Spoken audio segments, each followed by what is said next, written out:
The Ulans of Marigera 6 strike two large stones continuously during a meal. Humans no longer own each other in that way. Madeline seems to have a very nice relationship with Dix. Hello, everybody, and welcome to the Seventh Rule with Cirroc Lofton. Hello, hello. My name is Ryan T. Husk, and today we're doing a review of Star Trek The Next Generation, Season 2, Episode 19, Manhunt, written by Tracy Torme as Terry Devereaux, directed by Rob Bowman, and this was June 17th, 1989, after a, looks like 3-week hiatus. Where were you? And what's up, Cirroc? How are you today? What's up? So yeah, I was wondering this Terry Devereaux name. It did sound like kind of like out of nowhere, but so it's Tracy Torme, who we've seen before, Right. and Tracy decided to have this other pseudonym as a writing name. Is that what it is?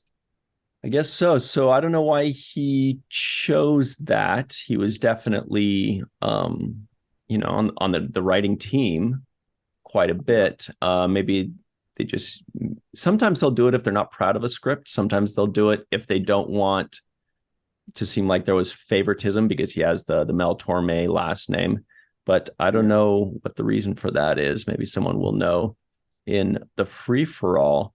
However, we have a very special thanks to give today to Dr. Brenda Custodio for sponsoring this episode. Our good friend, Dr. Brenda. Thank you so much for that. And now, on with the episode. So, Cirroc. Yeah. Favorite episode of the year so far? No, not favorite episode. One of. No, not even in the one of category. But it is interesting. There are elements of it that are interesting, particularly these alien characters that I felt like were original in their design and costume. Extra long arms, this silvery, shimmery wardrobe that was designed for them. Really kind of unusual, like a fish-like alien. I thought there were like, it's just really cool alien design costume. They really showed off their skills in this episode when it comes to the originality of this particular alien design.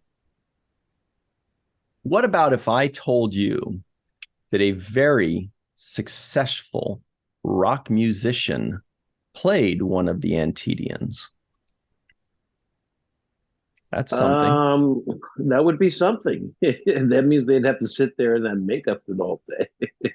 Well, it was Mick Fleetwood of Fleetwood Mac, the very successful band out of the 70s and 80s. Lots of great songs.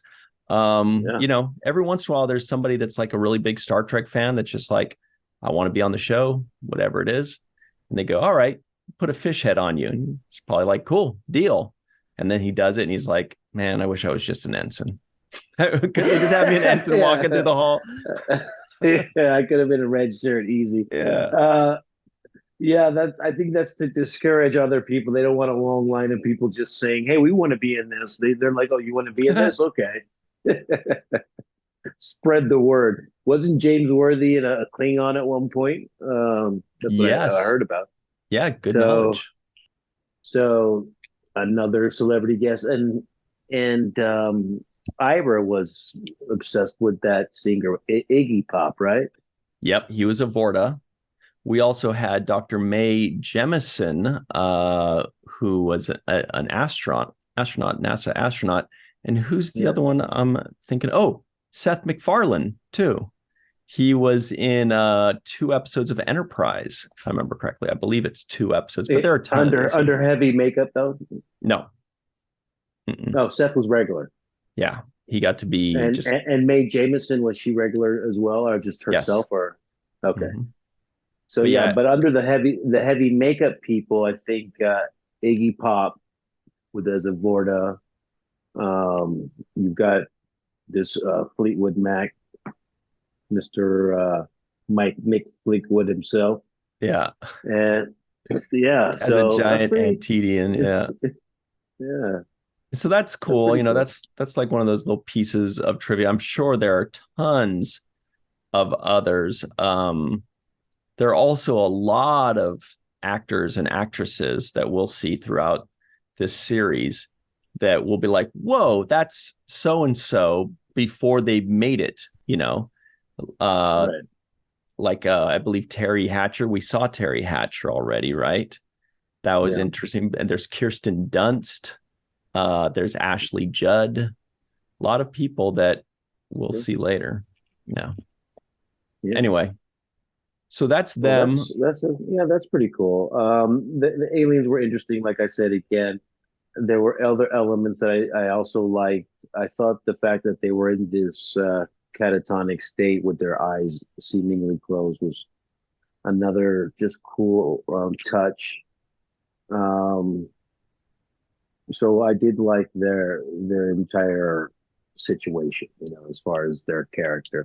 Didn't say much and didn't really have much to do with the plot as a I guess this was the B storyline, even though it came in as the A storyline, which is Mm-hmm. a little unusual for it to be the lead in and not be the A storyline. Structurally, we normally see the lead in be the main thing. So except they are tied into the A storyline of this conference that's happening on this planet. So, which Luoxana is tied in with. I thought Luoxana was the main story of this episode, if stealing the show if she wasn't. But to me, it seemed that she's the main story. And this is the second time we've seen her character, if I'm not mistaken, Yeah, right? Is I this believe so. so we've already got experience with her. The captain already knows her personality. So there was a kind of a like, he already knows what he's in for, or, type of thing already set up. Oh, did you notice? Obviously, we had Chief O'Brien. We had Yeah. another Star Trek star appearing in this episode. It was this person's, I believe, very first uh, acting gig on Star Trek. If I think this was their first. It was Who's that? Who is it? Who is it? Bob O'Reilly, Robert O'Reilly, Gowron himself.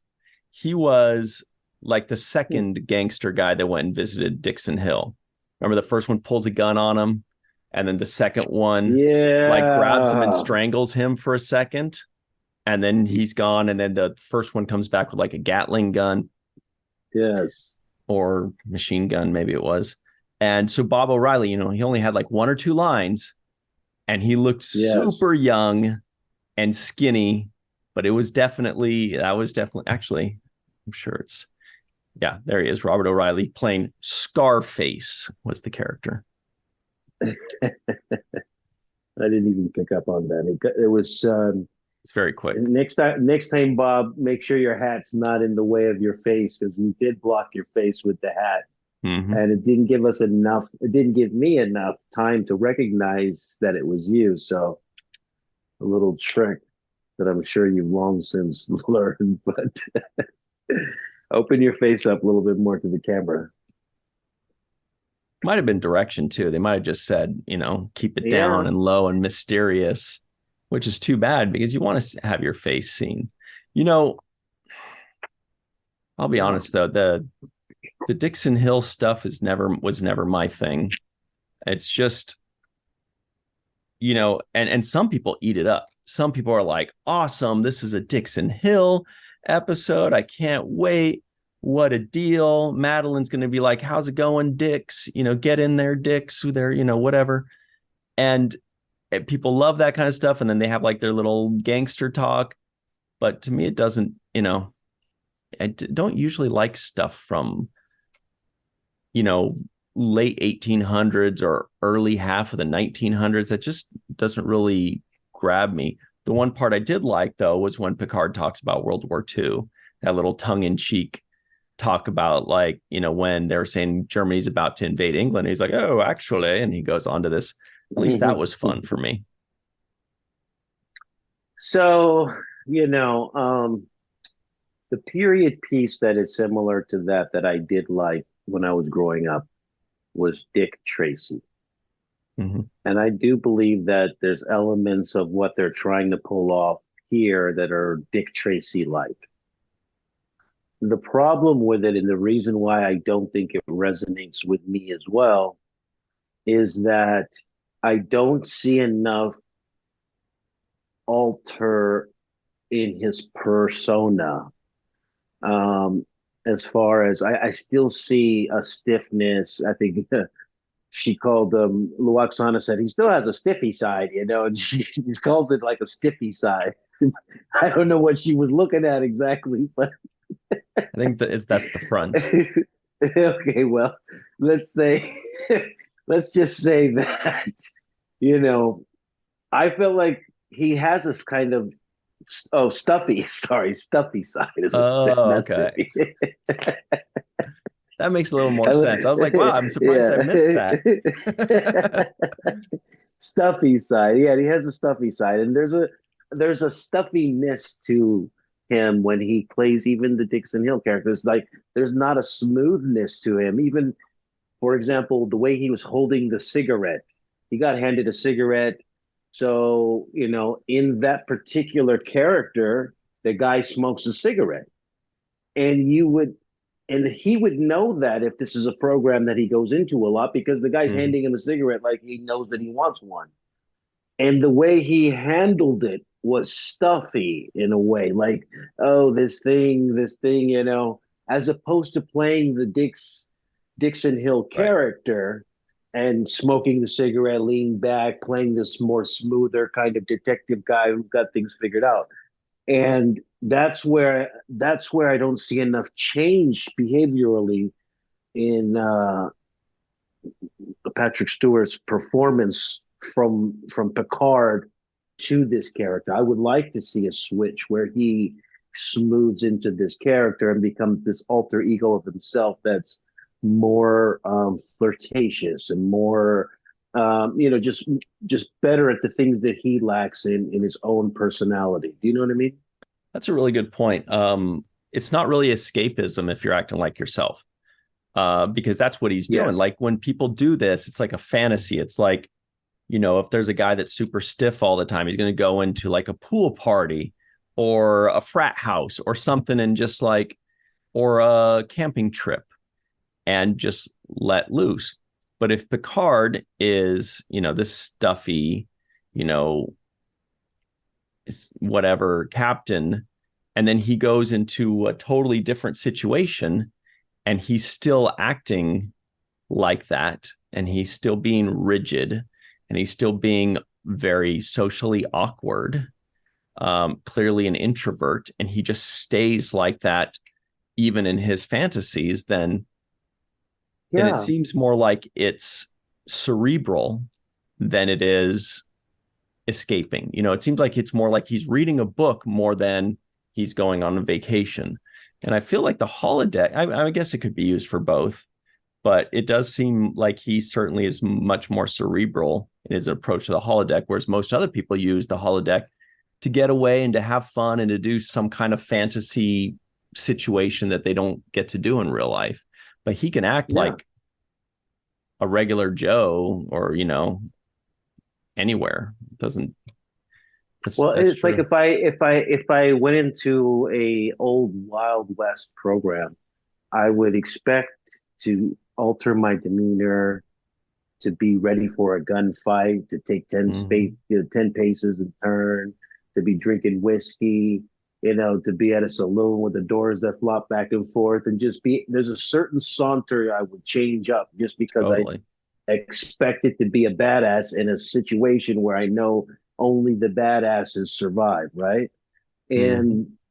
And so I just don't see enough of the alteration to his character when he is in his own element, supposedly. He walked in that office, for example, and it was as if he didn't know where to stand and what to do in this office, that is his playground, right? It's like when a kid goes on a playground, they grab the ball, they play the tether ball, they run, they do the hopscotch. They don't need to stand around and look around like, what do we do here on the playground? You know, it's like they just get into the playground. You play handball, you do something, right? You race somebody, play tag. You get in the spirit of the place that you're in.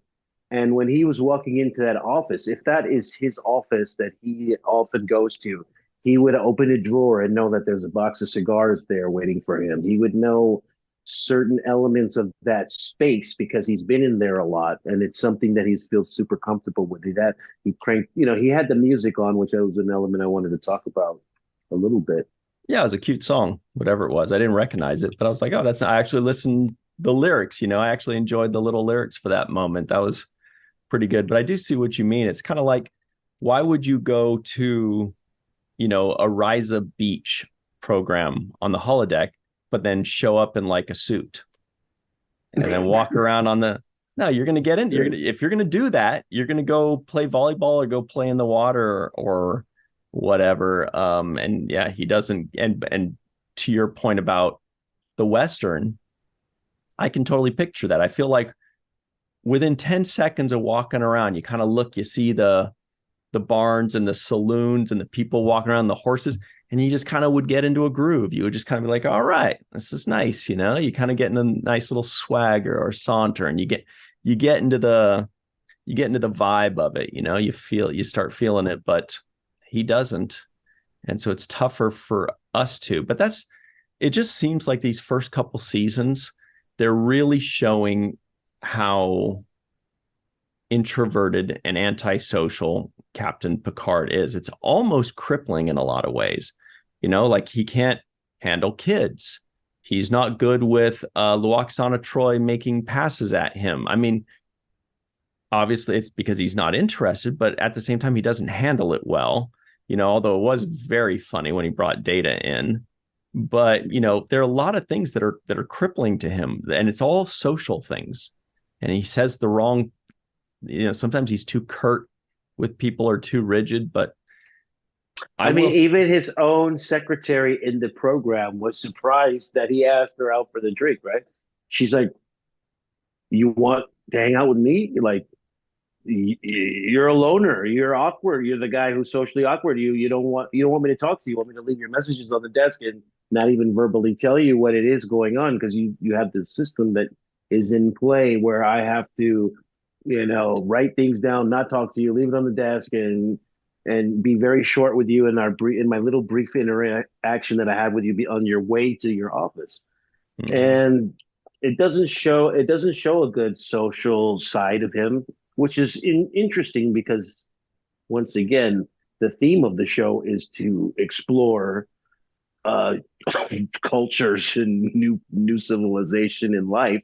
So the guy you would send to go introduce everybody is not the guy who doesn't have the social skills to even get along with his own teammates. You would have a person more interested and curious about people and their behavior and studying them and maybe playing into some of their things and not being so rigid sometimes. But that's how he plays it. And it's just a choice. It's part of his choice. I wonder if it helps him. I wonder if it, I wonder if the character of Captain Picard is like he knows he's an introvert, he knows he's rigid, and he goes to this thing that's like still kind of rigid and still kind of structured, but a little cooler, a little looser. It's like his therapy, or something where it's like just dipping his toes in something a little different. Maybe he's just doesn't work well with. Well, he does go to Risa. We will see 1 or 2 episodes of him on Risa. That'll be coming up. Well, to his credit, he also may be facing some of his fears by accepting this position to explore. And he may be challenging himself to try to overcome those deficiencies that he knows he has. So this may be a show that is an attempt to try to work out that therapy of him, self healing of this particular aspect of his personality.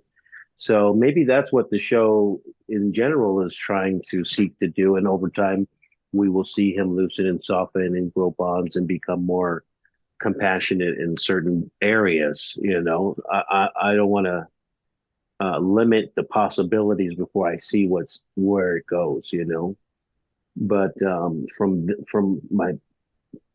this perspective, at least in this alter ego persona of Dixon Hill, I don't see enough to distinguish him from this alter ego or this fantasy that he likes to play out. There's not enough switch and change in his behavior that lets me get involved into the episode where I'm happy to see, oh, let me go see this side of Picard because this is going to be the cool Picard guy, Yeah, the fun one. Like Data playing one. Carlos. He's like, this is Nails from Chicago, and this is Carlos from South America somewhere. Yes, that's pretty good. Yes. Good old Data. He knows how to get into character.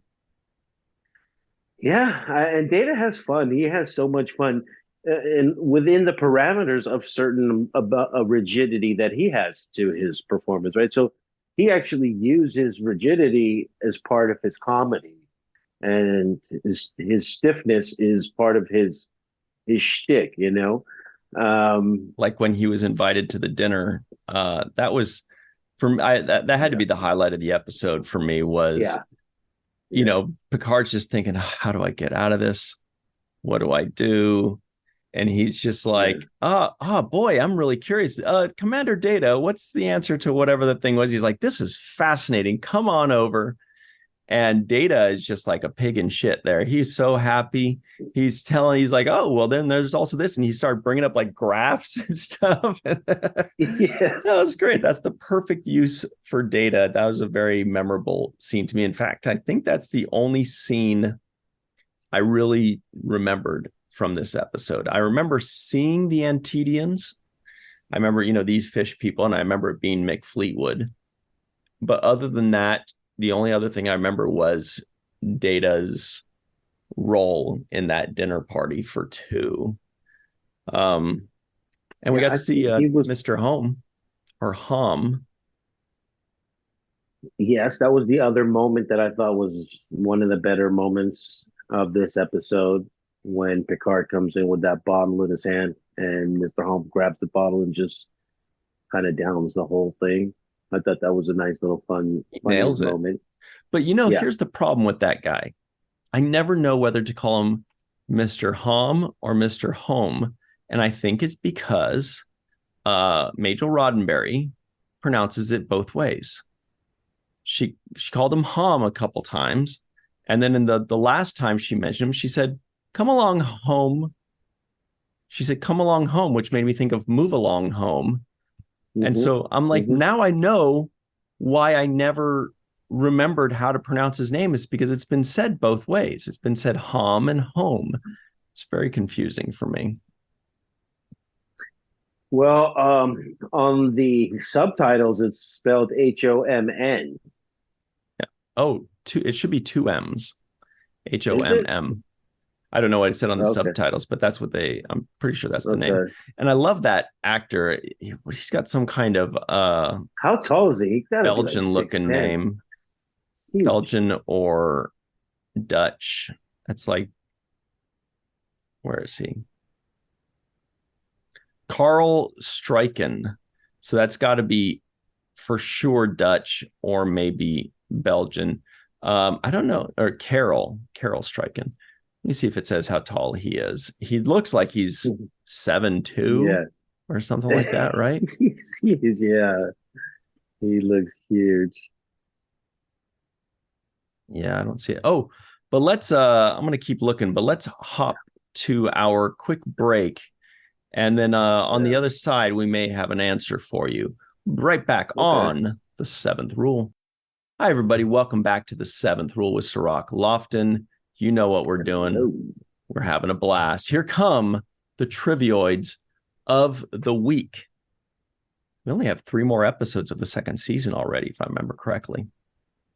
It's nuts. All right. Okay. It's not 26 this season? No, only 22 because it was like strike shortened because they're already in June, you know? Okay. So they go as follows. The Enterprise is tasked with transporting Antedian dignitaries. We've got a bunch of them today. Lwaxana Troi is the daughter of the fifth house, holder of the sacred chalice of Rix. Put a pin in Rix. Heir to the holy rings of Beta Z, humans no longer own each other in that way. Mr. Hom drinks all of Captain Picard's blue beverage. Captain Picard really wants to know how many other cultures give thanks for their food. The Ulans of Marajaratus 6 strike two large stones continuously during a meal. Data's anecdotes are the stuff of legend on the ship. Wesley thinks Worf is handsome for a Klingon. Germany's getting ready to invade England. Dix had a snoot full already. Lwaxana Troi takes the turbo tube or whatever you call it. Rex doesn't have a last name. Rex saved his best stool for Lwaxana, and Madeline has a great relationship with Dix. So what rhymes with Dix is Rix. And she says, holder of the sacred chalice of Rix. And the reason that caught my attention is because Rix, R-I-X-X, is also the name of Captain Rix, who was in one of the very first episodes in the first season. He was a Bolian. He was like a pinkish purple Bolian. Captain Rix. Let's see if I can pull him up. See if you remember this guy. It was when they were first talking about.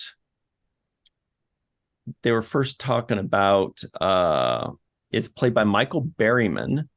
TNG Conspiracy. Remember when they went on the planet and they had like the 3 or 4, captains and admirals and stuff. Check this guy out. I'll pull up a picture here. I don't remember to answer your question, Ryan. No, I got lost with Rix, Rex, Dix, Dex. This guy. There's a lot of things happening in this episode. Okay, I remember that guy though. Yeah. In the first season, Conspiracy, the 3 or 4 of them went down on a planet, and there was like an admiral, there was a lady, there was this guy, and so that's Captain Rix. I don't think did he die? I don't think so. I think he's still around. But anyway, so his name is Captain Rix, R-I-X-X, which is exactly the same as the Chalice of Rix. So it's like, is there some kind of connection, or is this just a coincidence?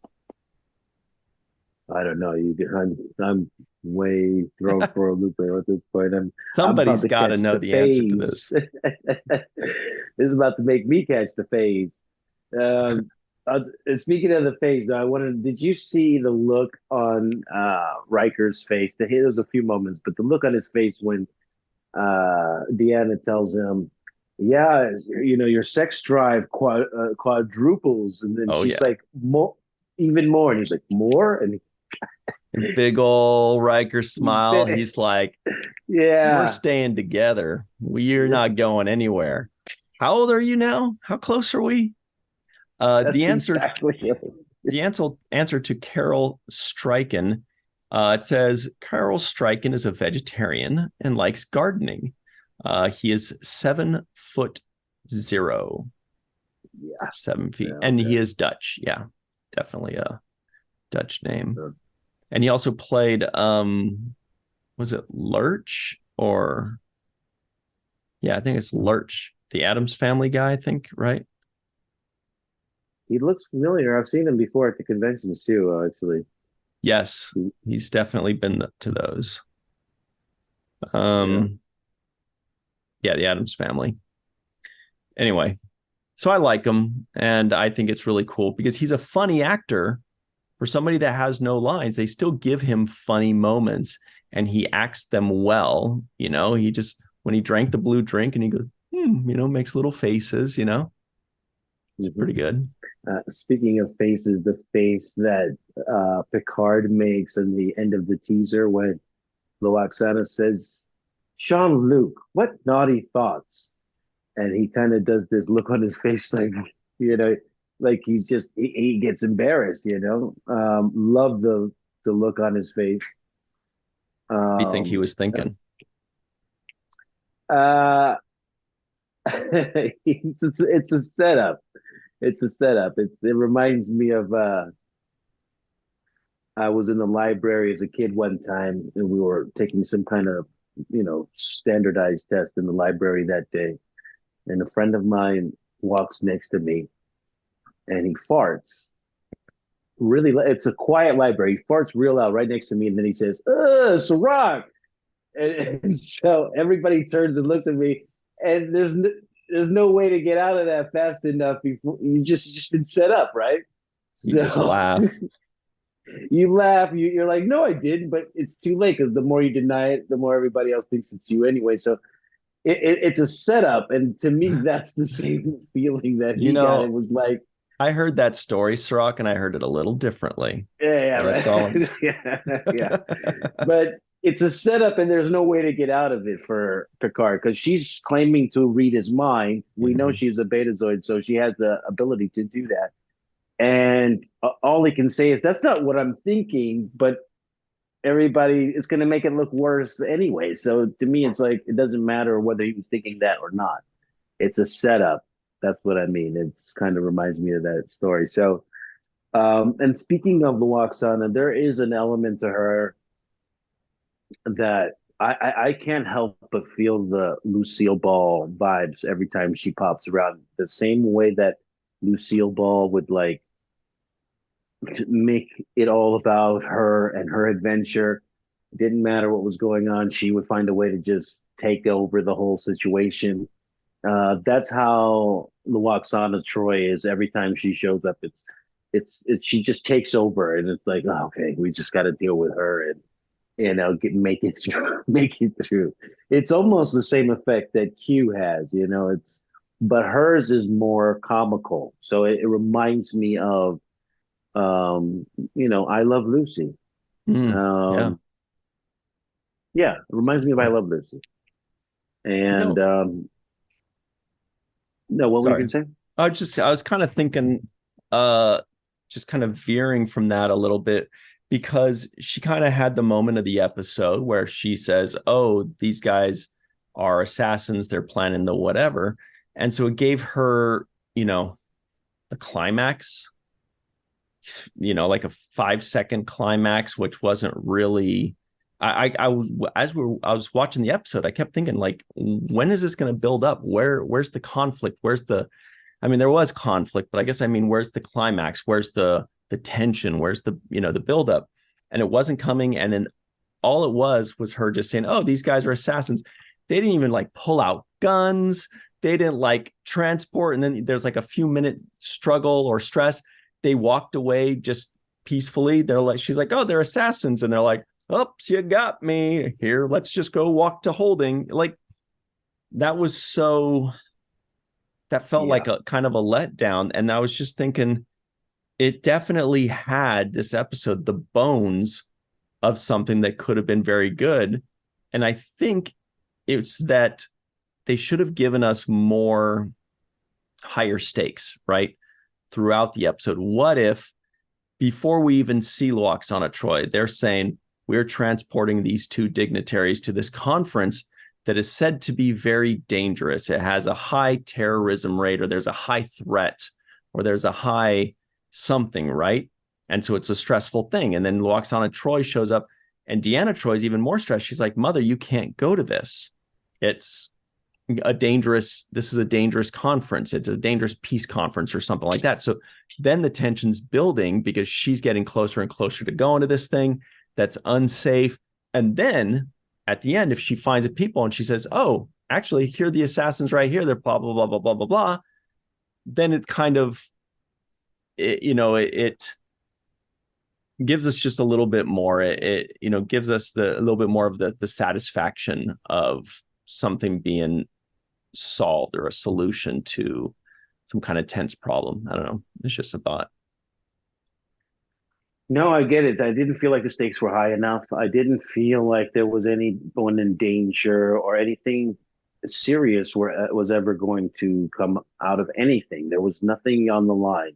The only thing that was seemed serious to me in this episode was Deanna Troy's feelings being hurt when Luoxana asked her about Riker, and the face that she gave, like she literally felt like, damn mom, really. Did you notice So Deanna Troy tripping when she came out of the turbo lift towards the end there? no, She no, I fully didn't see it. tripped. I watched it like 5 times.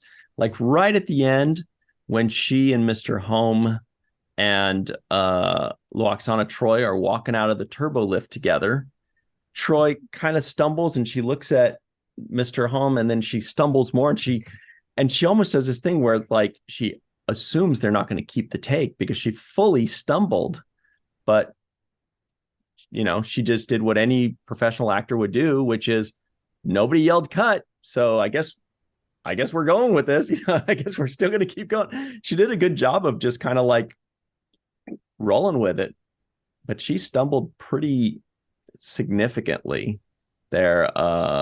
If anybody hasn't seen it, go back and check it out. It's like the last minute, maybe the last 2 minutes. Yeah, I didn't see that, but what I did see was when Worf kind of had his sleeves rolled up and he was digging into the and Antidean's food, Oh, and I was thinking to myself, what is he gonna fucking hand feed them? Like, are they seals?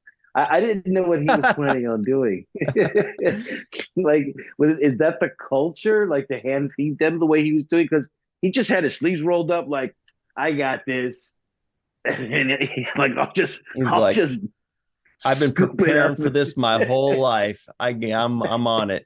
Did you get Yeah, a little grossed out when the Antedians were eating their yeah, vermicula?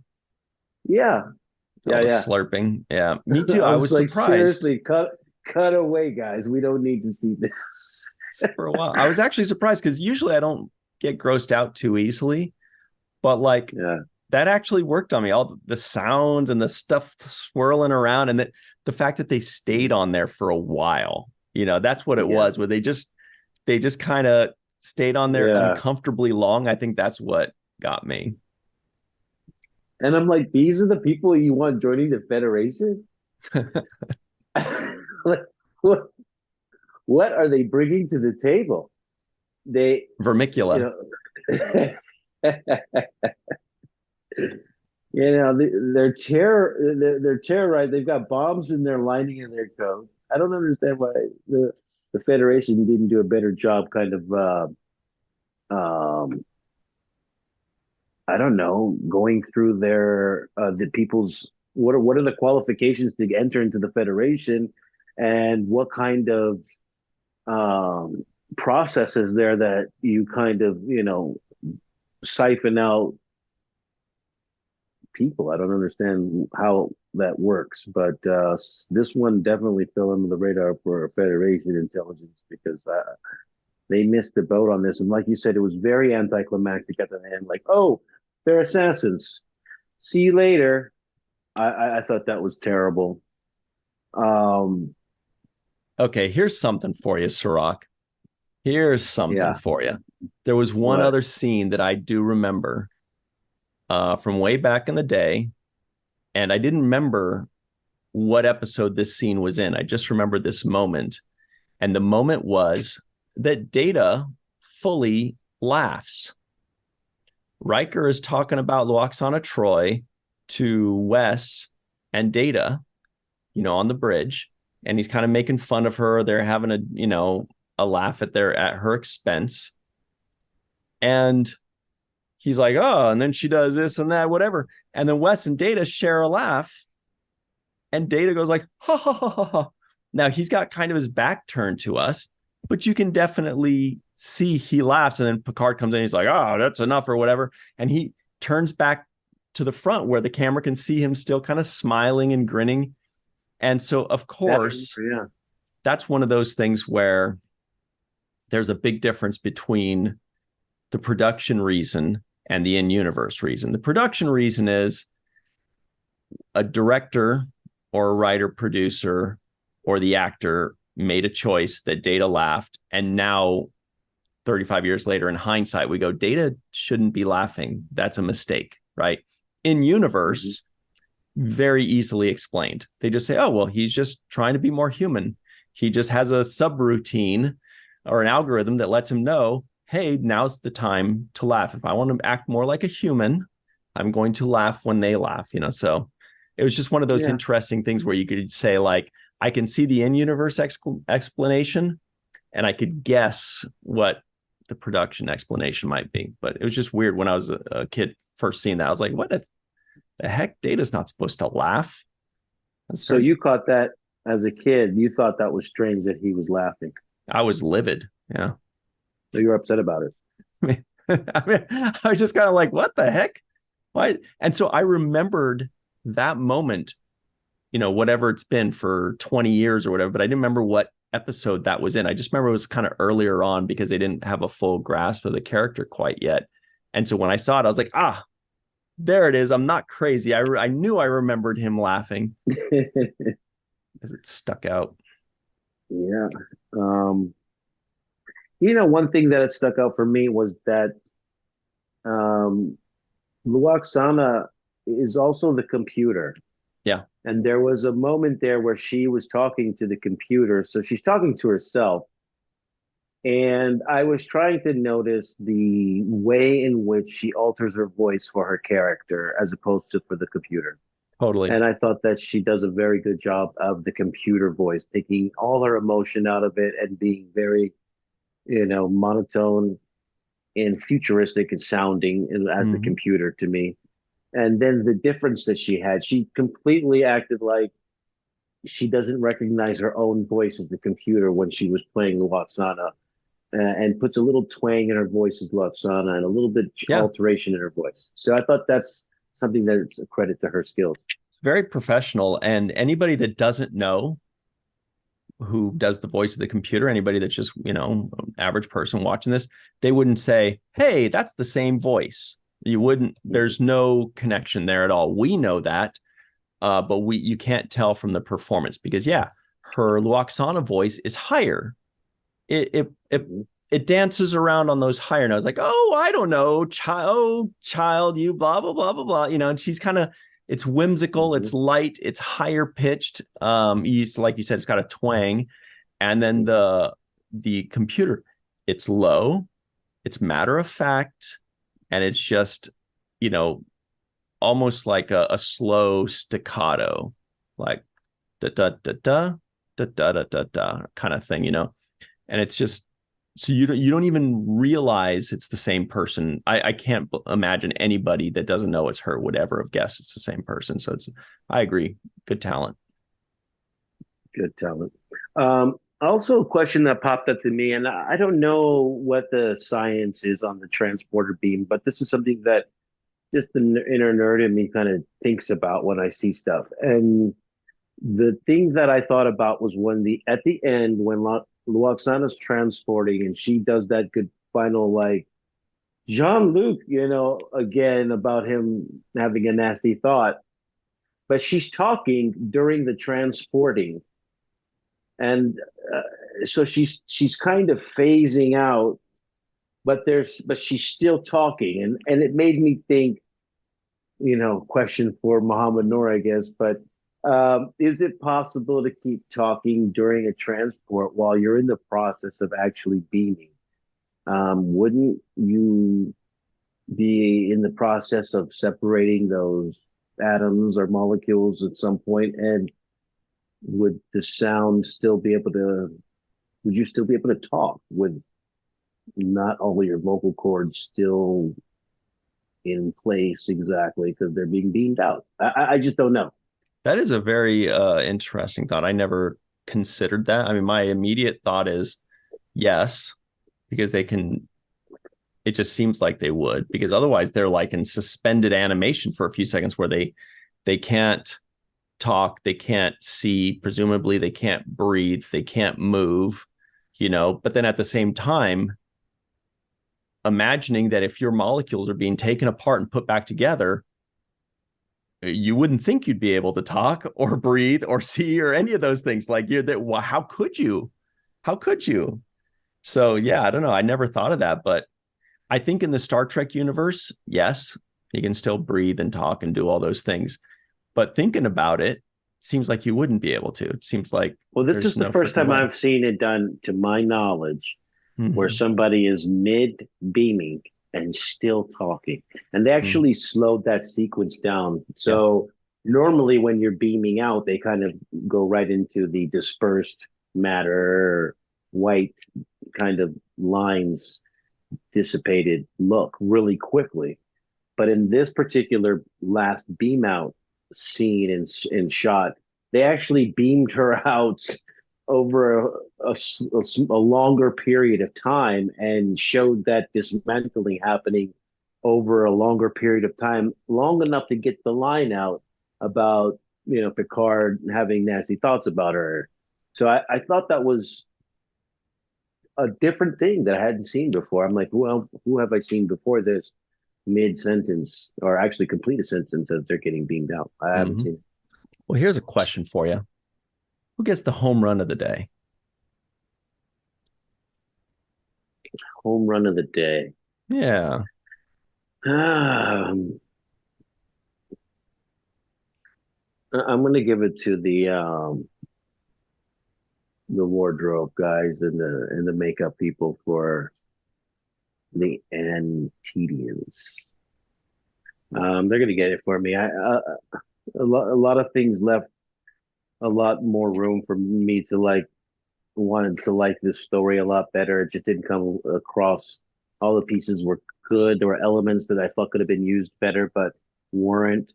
So the thing that I was impressed most about was the Antedians' costume and look. And so I guess the makeup and wardrobe department. Yeah, that's where I am as well. Definitely the makeup for me because it's a very different and new kind of alien. You could see where the eye holes were for the actors inside to see through. That's an old trick. You have like wrinkles in the front that people can just see through the slits. So Yeah. definitely the makeup department, and secondarily for Majel Roddenberry for the reasons we just mentioned a few minutes ago. She's amazing, and everybody says she was an absolute wonderful human. Wish I would have met her. You have. So Yeah. she also gets secondary one. Here are our friends that we want to give a special thanks to. And their names are Homer Frizzell, Dr. Marie Segal, Eve England out in Wales, Yvette Blackmon-Tom, TJ Jackson-Bey out in Missouri, Bill Victor Arucan. Arucan. Whoa. Titus Mohler, Darlena Marie, Dr. Mohamed Noor, Tierney C. Dieckmann, Anna Post, Anil O. Polat, Joe Balsarotti, Mike Gu, Dequeue, Dr. Stephanie Baker, Carrie Schwent, Faith Howell, Edward Foltz, My Live from Tokyo, the Matt Boardman, Chris McGee, Justin Weir, Jake Barrett, Jane Jorgensen, Henry Unger, Allyson Leach-Heid, Julie Manisfee, Marcia Classic Schreier, Greg K. Wickstrom, and of course, Dr. Susan V. Gruner and Jason Okun. Everybody, if you're watching this, make sure you go find us wherever you find your podcasts, your audio podcasts, and you can find us under the seventh rule. All of our new Star Trek reviews are under the seventh rule and the number 2. Please go check those out, subscribe, and give us a 5-star rating. We really appreciate it. Stick around. We've got the free-for-all up next. Here it comes on the seventh rule. Hi, everybody. Welcome back to the seventh rule with Cirroc Lofton and our free-for-all family, led by Melissa Longo. Hi there, folks. We've also got Faith Howell, Dr. Susan V. Gruner, Allyson Leach-Heid. We have Jason Okun, My Live in Tokyo, Marcia Classic Schreier, Greg Kenzo, Carrie Schwent, the Matt Boardman, and the Dark Lord, Chris McGee. All right. Did we have any? So sorry. Jake Sisko guesses the IMDb score. Whoa. Is it higher or lower than Carol Struyken's height? He's 7 feet tall.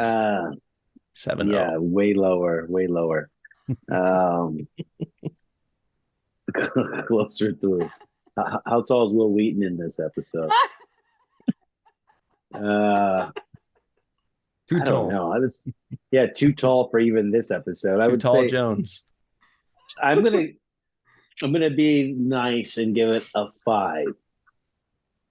Boy, that is very nice, Cirroc. Does anybody else have any guesses that doesn't already know? 6.8. What? 5.75. Can I go decimal? Decimals. No, I literally didn't hear you. That's why I said what? Oh yeah, no, 6.8. I'm gonna go off of this is not my score, but this is what I'm guessing other people are feeling about this episode. Right. That's Right. the scores, Right. bro. Yeah, That's I see sort of the public score as being maybe 5.5-ish. I wouldn't go that high personally. All right. Sue's pissed. You're going to get it now, Jason. It is on IMDb a 6.1. These people have no sense of humor. Right. That's all I have to say. Agreed, Sue. Agreed. Did anybody catch the non-appearance mention of the day? Is it Jordy? Doesn't he count? Because she went like this, and she didn't mention his name, but she mentioned him with his visor. But then it didn't end up being him, right? Because that was kind of like, I assumed the next scene we were going to see Jordy. Yeah, that's why it's a non-appearance mention. But I He mean, wasn't in. are we sure that she was referencing Jordy? Because I thought she was referencing Jordy, but then they went to Riker. Yeah, but he's the only one that has the. It was Riker wearing sunglasses. There's actually a scene in the script for that. There was actually that scene. It was there, and they cut it out. Yep. I mean, the non-appearance mention is Loxana's husband, but right. Or all human men. All human men. All human men. That means Ryan and Cirroc and. Yeah, so Jordy, Loxana's husband, whose name I don't remember, but he does appear in a later episode. Awesome. I thought I heard myself. Ryan. Yeah, they said, what'll it be, Madeline? She said, Ryan Ginger. For a second, I'd like, but no. Not bad. Yeah. Anyway, Melissa Longo, can you please get us off on the right track? Yeah. So I think this episode had some fun moments. For instance, I really like the scene in Picard's ready room between Picard, Riker, and Troy, and they're talking about the Betazoid phase. and Riker's reactions in that scene were just priceless. I don't know, he stole that scene for me. And especially the way he looked at Troy when she was talking about and more, and he's like, you didn't tell me that.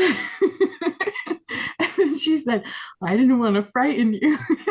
But he has a way of looking at her like he doesn't look at the other women that he has been with. There is something a little bit different in the way that he looks at her compared to everyone else, and I like that. I find Mr. Home thoroughly amusing. He's quite the lush. And he's funny. Worf's line when he's talking about the Antedians, what a handsome race. That was funny too. And then when the Antedians were eating after they first woke up, I said ew because it was so disgusting. Gross. And then I'll finish up by saying that the scene between Pulaski and Troy bothered me quite a bit. And I will tell you why during Things Left Unsaid, along with my other nitpicks. What a tease. Excellent tease. Thank you very much, Melissa Longo. Faith Howell hanging out on the bridge of the Enterprise D. What did you think of this episode? I will just go ahead and jump in. I love this episode. Anything with Lwaxana Troi in it, I'm sold. I love her to pieces. Maybe partially because she is the queen of Trek, but she's just so joyful and fun to watch. And I think if she was a real person, I would love to just be in her presence. And also her dresses are just Thank you. So yeah. I was kind of struck that I remember viscerally these fish people from watching as a child, but I had no memory of, other than Lwaxana being there, anything else that happened in the episode. And I wonder if it's just, as a child, it just went right over my head. Probably I had no idea what was going on, what they were talking about. And so it got deleted from the memory banks. But so it was almost like watching a whole new episode in that respect. So it's really entertaining. And I love how she plays off of Picard. And I can't wait to see the group's responses as that develops. But yeah, I'll just leave it with, I absolutely love her. You're not alone. Mai is live in Tokyo. What did you think of this episode? Well, let me put it this way. I thought I'd do a little riff on our fearless leader, doing what I call the Ryan rap, as when you start out some of these episodes. We'll go with Captain Picard welcomes the Antideans to blank stares. Wesley is not a fan of sashimi. Worf is not enamored of their resting bitch face, but of the handsomeness of their resting fish face.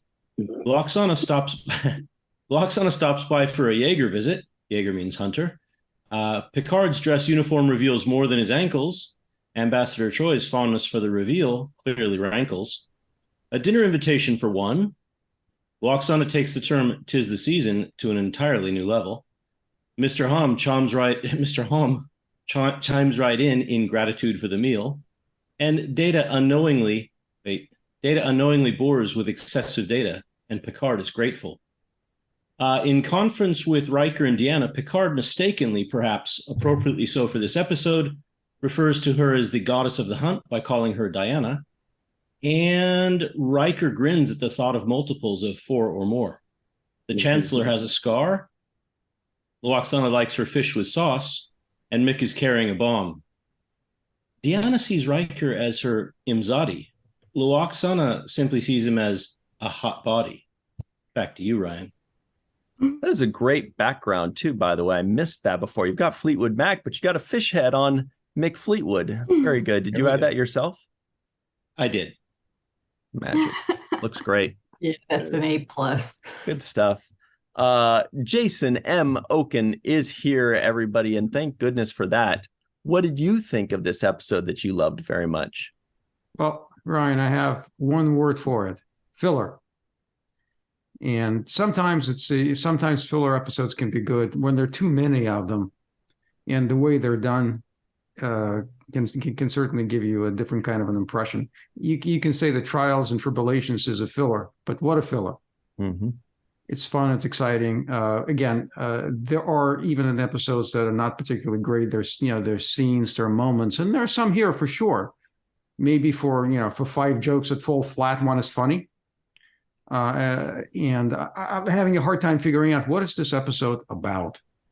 It doesn't seem to be about anything other than certainly giving Majel her showcase. And it's wonderful to watch her. But the question is it really a good Star Trek episode? Is it fun to watch? To some degree, yes, it is. But overall, I think as a Star Trek episode, it leaves a lot to be desired. There are quite a few things I can say, and I'll save them for later. But I think if the episode was preserved more in the way it was originally intended, it may have been better. Some of what was cut may have made it a little bit more, at least, meaningful, although it would still have been, for the most part, the filler. And there are too many of those in the second season, and we will conclude probably with the ultimate filler for the second season. But overall, it's I don't want to say it's 42, 43 minutes I will never get back, but a lot of it kind of feels like that. I think it's more than that because you've watched it more than once, man. I'm sorry to say, but it's like 200 minutes that you'll never get. Hey, Jason, also, I got to stick up for Ryan. He has way more than 1 out of 5 flat jokes. Thank you're talking you. about the episode. That there is a friend, everybody. That's a friend. I second that too. Motion is carried. Allyson Leach-Heid, please save us, and by us I mean me. It's bring on the bad jokes. I love bad jokes. They make me happy. Same. Yes. I concur. More emotions are packed. Wholeheartedly. So I do enjoy this episode. I have always enjoyed this episode. I love Troy in her mom episodes because she does not hide the fact from everyone that her mother is a lot, and especially for her. The line of, "Please, mother, do not do this to me," on the bridge in front of the entire crew. Like, mom, no. I'm like, go you. Putting up your boundaries, letting everyone know your boundaries. Like, mom, my mom is too much. You all know. So, and she, Loxana loves Deanna. And so she takes it on the chin, like, I still love you and I'm going to be me. And they both annoy each other to no end and appreciate each other to no end. And I love their relationship, and it's always fun to watch. So I always enjoy them. And, yay, we got O'Brien like right in the beginning. So happy to see him. Happy to see Robert O'Reilly in his first Star Trek appearance. So that's exciting. He was Scarface. Thank you, Memory Alpha, for telling me. Otherwise, I probably would have missed it because I'm used to, all of the makeup. But, So, there's a bunch of fun little lines. But I love the ending with how, again, this is for O'Brien, is the Antedians are just full of high explosives. And he takes it like, nah, I'm not scared. This is cool. No facial expression change of, I was just about to teleport people with a lot of explosives on them. Like it could have gone wrong. No, it's all cool. This is fine. So those are the type of things I like to catch. So I enjoy the episode. I watch it all the time. It's fun. Yeah. Great stuff. Well, Brian really should check for explosives when he's beaming people into important dignitary conferences. Maybe that should be a thing. What do you think, Dr. Susan V. Gruner? Your thoughts on this episode and the outfits? Well, they get an A. And I could nitpick this to death, but instead I'm going to give it a 10 because I love Majel Barrett. I love anything she does in Star Trek. She can get away with it. For sheer entertainment value, this episode is awesome. I wrote that I love her clothes. You believe that she's a little wacky. She's a little eccentric. Again, she plays it so well. But what I really liked about this the most is that they show that older women can be sexually in their prime. And back then, that was not a thing. I mean, when I grew up, I was told that when I go through menopause, things are going to change in my life. And all I can say is that Loxana Troy is absolutely right in her phase, whatever you want to call it. And I'm so glad that they brought that up in this episode. I loved it. And I have some nitpicks, but for the most part, A+. Fun. It was fun. A+ review to you, Dr. Susan V. Gruner. We've got the Matt Boardman here, everybody. What's up, the Matt? What do you think of this episode? Well, this episode, I watch it and I think, Loxana, she's got a fever, and the only prescription is more Picard Bell.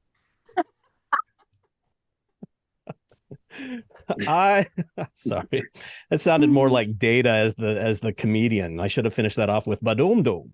You mean Carlos? Fever. This episode is fun.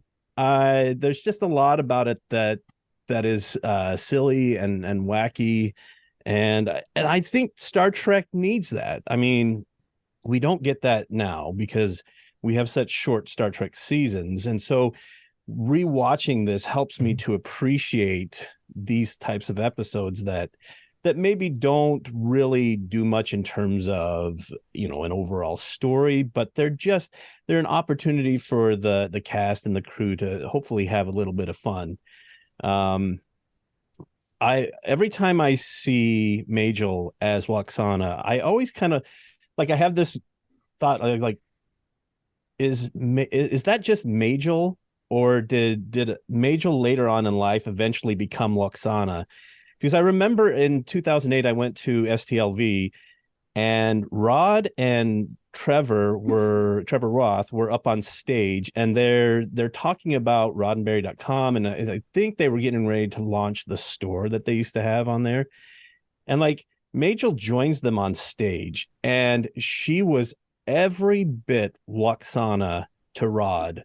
Like, I mean, it was hilarious because he would start talking about stuff, and she would go, but Rod, I why would you do that? I don't understand. And like, Rod, for his part, was trying to be like patient with her, but you could also see those undertones of like, he was a little annoyed that she's like questioning everything. You know, it was like that little kid that's like, Mom, come on. But it was very, very Lwaxana. And so I always appreciate her appearances as Lwaxana, because she brings fun to it, and a levity that we don't always get in some of these, especially these early next gen episodes.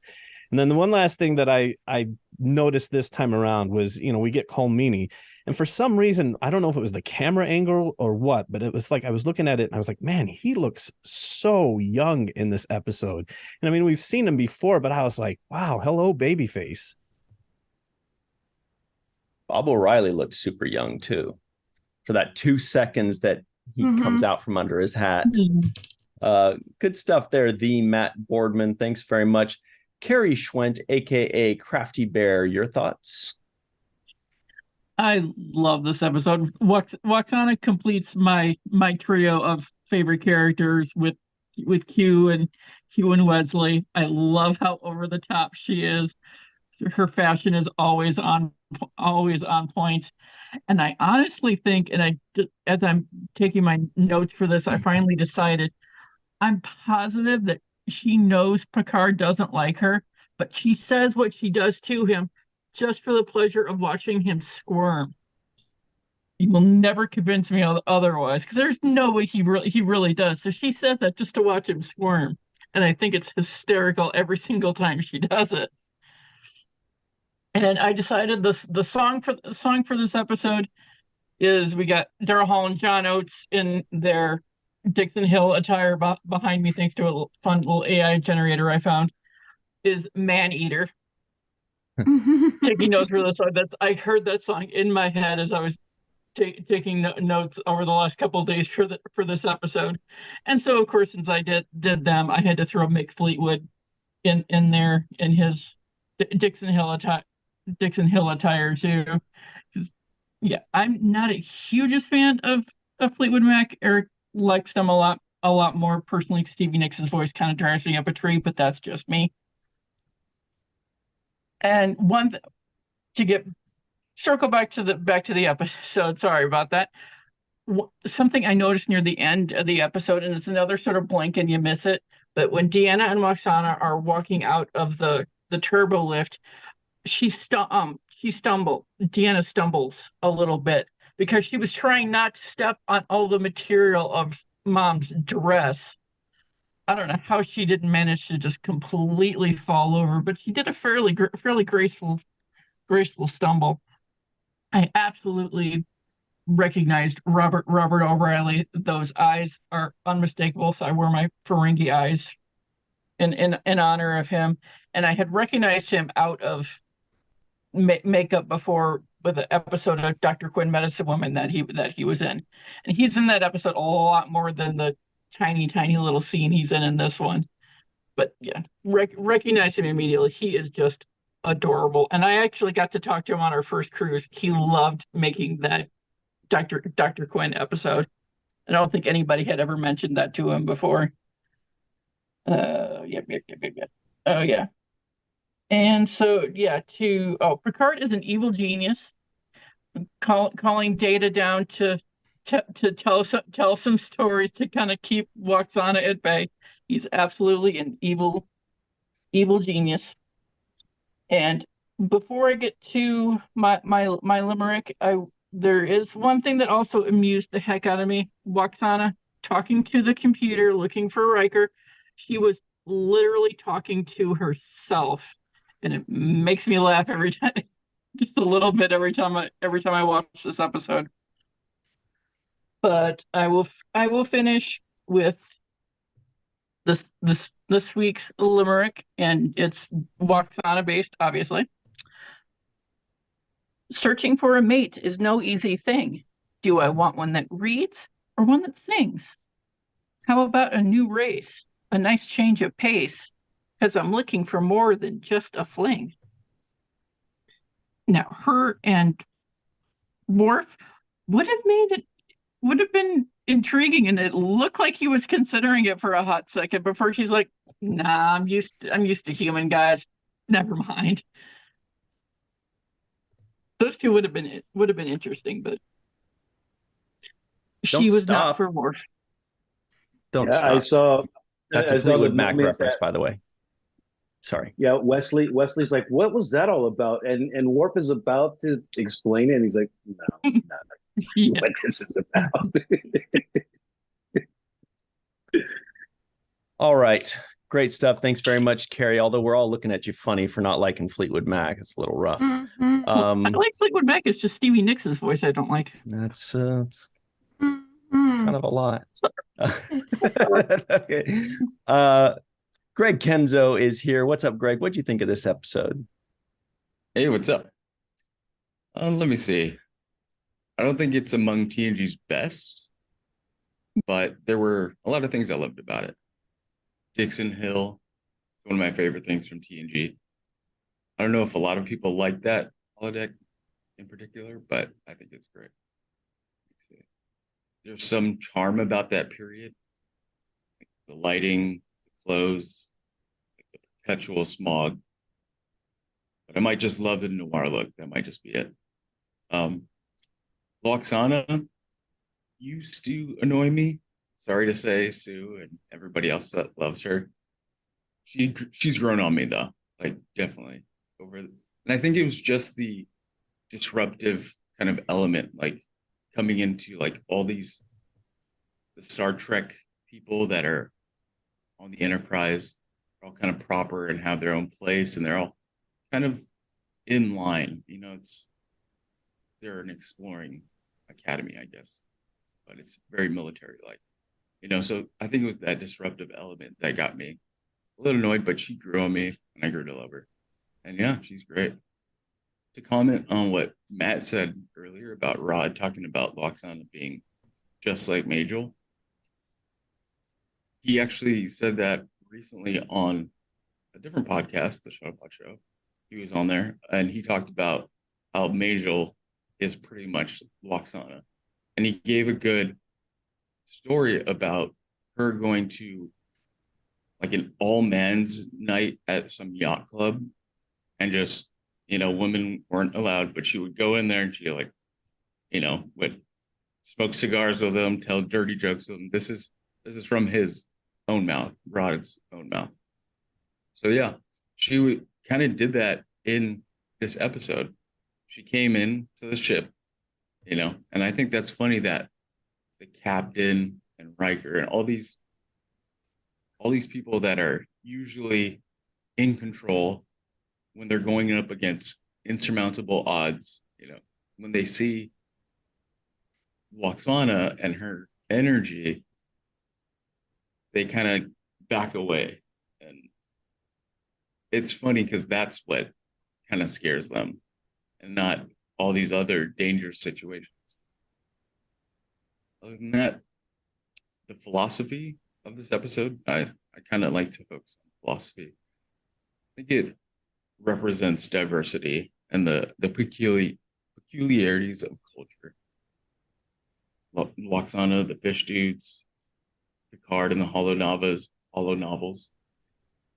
Data has a great comment in the beginning that sums up the Antedian fish creature story.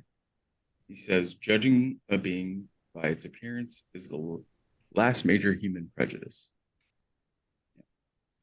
But I think it's a commentary by the writers on why most of the aliens we see on Trek are humanoid aliens. They're all like bipeds. What I learned from the episode, I'm going to try this new thing because I thought it was not a great episode, middling episode, filler episode. But this one, what it said to me was everything has something to offer. This is something I try to remind myself of because I'm guilty of not kind of seeing people as one-dimensional, and that's how our society kind of places us, especially in the US, like your job will define you, even though people are much more than that.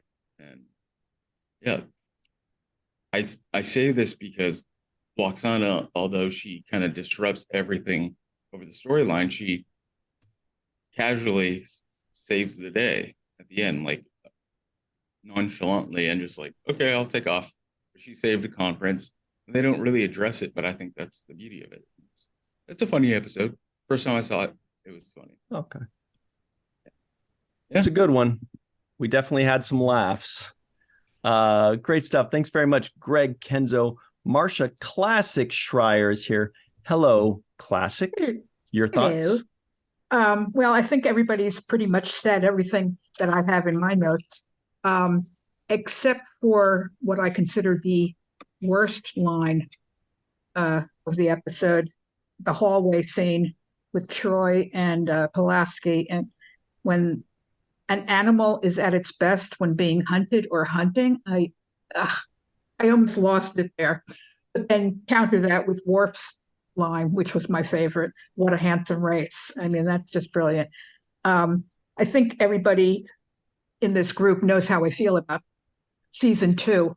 So when I rewatched it yesterday, I tried to approach it as a comedy, which whenever you have Lwaxana Troy, except with an exception of a couple episodes later on in future seasons, it basically is a comedy. So I really liked her overacting, her over the top delivery of every line, and it made me enjoy the episode a lot more, and her saving the day.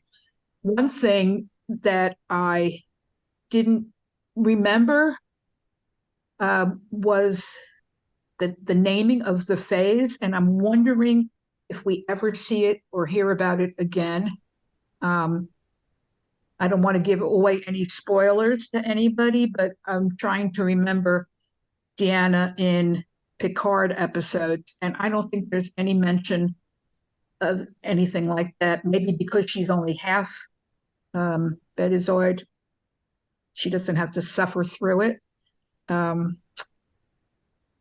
What else? I like the bartender. I don't remember the name of the actor who played the bartender, but he was really good, and his scenes with Troy were pretty funny. That's it. Excellent. Everything else was already said. Great stuff. Thanks very much, Marcia. We've got the Dark Lord, Chris McGee, here to darken our spirits with knowledge. What did you think of this episode? Well, that's one thing about going last. It's always hard to think of something that hasn't already been said.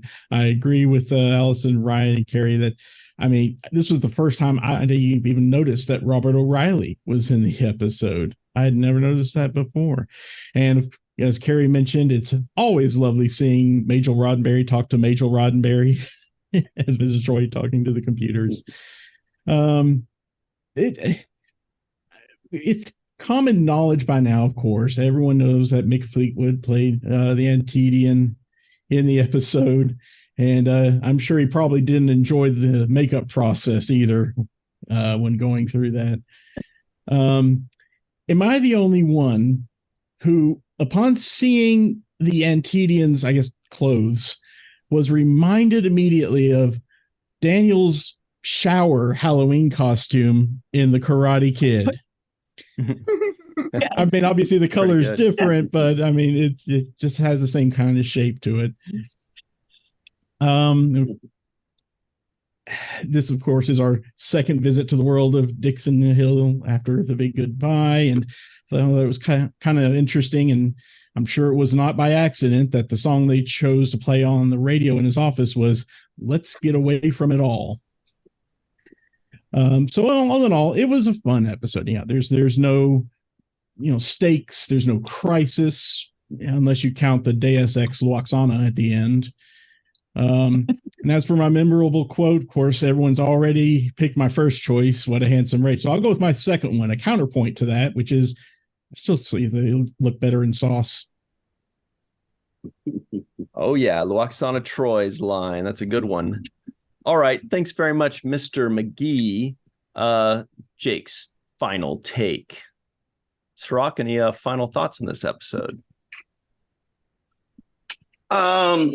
Yeah, you know what? I was gonna say that one, Majel was just a remarkable and pleasure to be around. She's just such a lovely person, and so you find yourself always rooting for her and cheering for her. And she comes from a good place when she comes with her energy. So even when she's playing Loxana, I feel like it's from a good place, even though she's slightly manipulative and calculative, but still she ultimately means well at the end of the day. So much like Majel, who's just such a bright, person to be around, who has this glow about her. And I was thinking about watching sports, specifically when I watch basketball, and there's moments when a player takes over the game. And that's when they really dominate the style of the game, the pace of the game. It's clearly they're setting the tone. And what Majel has an ability to do is when she comes, she sets the tone. It's really kind of a big presence in her personality, but she just doesn't fly under the radar. She dominates. She's there. Her presence is very big. So I think that's his credit to just, her not being afraid to take that challenge and shine in those moments. The other thing I thought was interesting is that she's the boss's wife, I guess you could say, right? And they always have these stories where they're trying to kind of, hook her up with somebody, right? And I thought how much, how difficult it is as an actor trying to work with that because there's only so much chemistry you could possibly show knowing that it's the boss's wife. So I always wondered about how they felt working with scenes with her, if there was any of that element of I don't want to, cross any lines or go too far, appear to go too far. So I wondered if that was part of it, but certainly she dominates in her performance. And I think that every time I've seen her, whether I like the episode or not, much has to do with the script. She's just going with what the script says, but her personality is dominant, and you never forget episodes like her presence on an episode. You never say, "Oh, I wonder if she was in there." No, she's in the episode when she's in the episode. So that's a credit to her, her greatness, her personality, her being able to shine both on screen and off screen, which I've seen her do in just personal interactions. She's just that amazing and such a focal point of your energy when she's around you. So that's it. Man, I know we all wish we could have met her. I definitely do. We missed out on a great. That's about it for us, everybody. Hey, if you want homework for next week, this will be fun. You know how Star Trek always says it's some kind of or some sort of They always say some kind of anomaly or some sort of anomaly. They love those lines. And sometimes there's like super cuts you can find that have like every time they've ever said some kind of or some sort of. Maybe next week we see if we find one in an episode, because that'll be a fun thing. You look for non-appearance mentions, you look for a some kind of or some sort of. Melissa's like, that sounds fun, but weird and dumb. She's right. No, it sounds fun. And I'm up for the challenge. I was thinking, ooh, scavenger hunt. Yeah, Jason's going to cheat. He's going to look at the script. All right. That's it for us, everybody. Thank you to Melissa, Faith, Mai, Jason, Allison, Sue, Matt, Carrie, Greg, Marcia, Chris, for myself, Melissa, Cirroc, and Mr. Aaron Eisenberg. Thank you all very much for joining us. We'll see you next time. And until then, always remember the 7th rule.